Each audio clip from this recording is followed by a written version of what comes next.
It's 1863. The Confederates are fighting the North. The winner is anybody's decision. Around the time of this story, naval warfare had already been seen in the American Civil War. Ironclads were commonly used during the 4-Year War, and they were also used as part of a blockade. Now let's see how the Confederates almost did join them on the pattern. Meet Horace Lawson Hunley. Hunley was from the South and wanted to help the South win the war. He was a marine engineer who specialized his work. The H.L. Hunley. Now the device was the very first submarine built in its time, and Hunley took full advantage of it.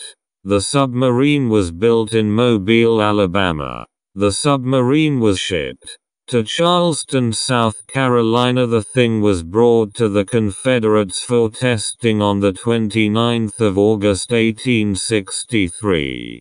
During the first test, 5 of the 8 crew on board were killed.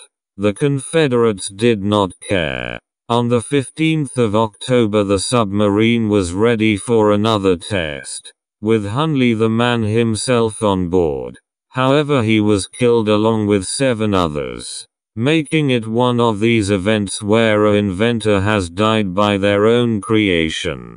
I guess there's more. Despite all of this, it still got approved by the Confederates. Now the submarine was supposed to include a mine on it like this. However, the plan was aborted shortly afterwards, due to fears of it getting caught or hitting the submarine itself. I guess it almost went. On the 17th of February 1864, the submarine carried out its first and to date only attack ever.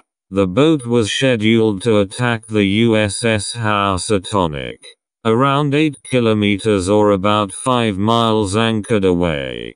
With the mine plan aborted, their new plan was to attach a wooden stick with the bomb on it. The Housatonic immediately spotted the submarine and attempted to open fire. However, due to the way the submarine was positioned, and the Housatonic was taller than that, they could not hit the Hunley. Then the crew went charge mode. Its bomb got to the ship and exploded. Immediately the ship sank. As for the crew, a shock wave hit them, injuring them, and as a result the Hunley began to sink. They could not escape. The Hunley had sank. Over 100 years later, in August 2000, the boat was resurfaced by a team. It is now in a museum where you can see it today. The Hunley never turned the tides of the American Civil War in the Confederates' favor. Instead, in 1865 they were crushed. And so that was the Hunley, the Confederates' only submarine that immediately failed.